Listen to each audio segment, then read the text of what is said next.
اگر کبھی رات کے وقت کسی جنگل کے اندر ایک بوسیدہ جھونپڑی دکھے تو اس کے اندر جھانکنا مت، کیونکہ کہا جاتا ہے کہ وہاں ایک ایسی بڑھیا رہتی ہے جسے انسانوں کی بو بہت پسند ہے۔ یہ کہانی ایک ایسے شخص کی ہے جو اس جھونپڑی کے پاس رکنا نہیں چاہتا تھا، لیکن قدرت اسے وہیں لے آئی، اور جو کچھ اس نے اندر دیکھا وہ پوری زندگی نہیں بھلا سکا۔ میرا نام ارسلان ہے۔ یہ واقعہ آج سے تقریباً 12 سال پہلے پیش آیا تھا، لیکن آج بھی جب رات گہری ہوتی ہے تو میں اس رات کو بھول نہیں پاتا۔ میں لاہور سے اسلام آباد کسی کام کے سلسلے میں جا رہا تھا، لیکن ایک سنسان جنگلی علاقے میں میری گاڑی خراب ہو گئی۔ رات تقریباً 1-2 بجے کا وقت تھا اور موبائل پہ سگنل بھی نہیں آ رہے تھے۔ ہوا میں عجیب سی ٹھنڈ، جیسے کچھ سانس رو کے بیٹھا ہو۔ میں نے ٹارچ نکالی اور آس پاس دیکھنے لگا کہ شاید کوئی راستہ مل جائے۔ اسی وقت میری نظر ایک ٹوٹے ہوئے بورڈ پر پڑی، جس پر آدھا مٹا ہوا لکھا تھا، آگے انسانی رہائش، رات کو نہ جائیں۔ دل بیٹھ سا گیا۔ پھر ایک کچی سی پگڈنڈی دکھی جو جنگل کے اندر جا رہی تھی، اور اس کے آخر میں ایک پرانی تاریکی میں ڈوبی ہوئی ایک جھونپڑی تھی۔ میں ابھی وہیں کھڑا تھا، لیکن دور کہیں سے کسی عورت کے کرہنے کی آواز آئی، کوئی ہے؟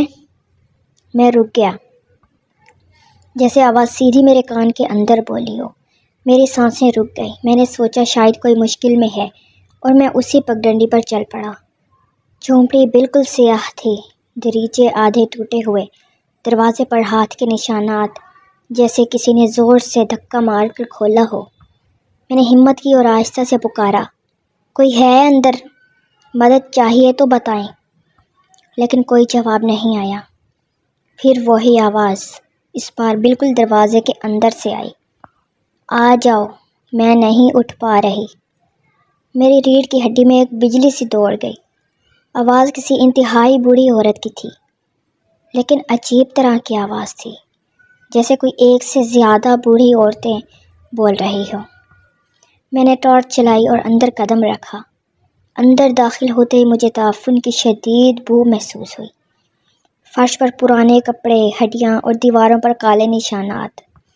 ایک کونے میں مجھے ایک دبلی پتلی سی مڑی ہوئی سی بڑھیا بیٹھی نظر آئی۔ اس کے بال کالے سیاہ اور الجھے ہوئے تھے۔ اس کے ہاتھ عجیب لمبے اور انگلیاں ٹوٹی ہوئی لگ رہی تھی۔ میں آگے بڑھا اور بولا، اماں جی، آپ کو کیا ہوا ہے؟ وہ آہستہ سے سر اٹھاتی ہے بڑھیا، اور اس کی آنکھیں دیکھ کر میں ڈر گیا۔ وہ آنکھیں انسانی نہیں تھیں، بالکل سیاہ آنکھیں تھیں، لیکن درمیان میں سرخ نقطہ جیسے انگارہ ہو۔ وہ مجھے گھورتی رہی، پھر اس کے ہونٹ ہلے، تو بہت دیر سے آیا ہے۔ میری ٹانگیں کانپ گئیں۔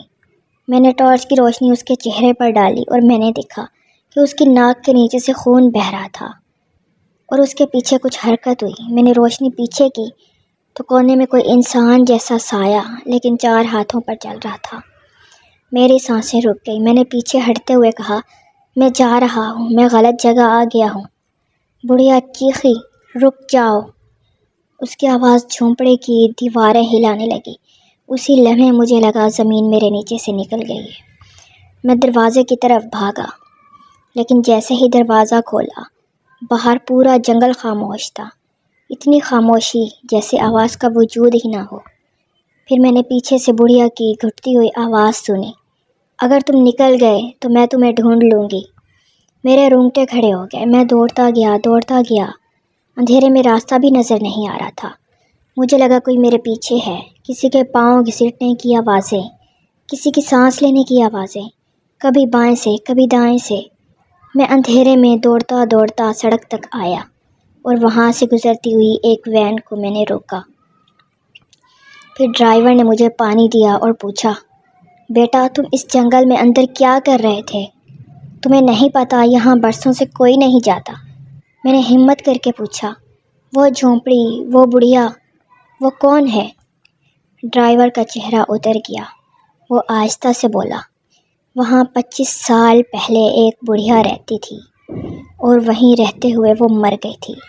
لوگ کہتے ہیں کہ وہ رات کو گزرتے مسافروں کو آواز دے کر اندر بلا لیتی ہے۔ میں نے پھر روک کر پوچھا، اور جو اندر چلا جائے؟ وہ بولا، پھر کبھی واپس نہیں ملتا وہ، لیکن آج پہلی بار کسی کو زندہ واپس دیکھا ہے۔ اس نے میری طرف دیکھا اور آہستہ سے بولا، لیکن ایک بات بتاؤ، تمہاری گردن کے پیچھے زخم کیسا ہے؟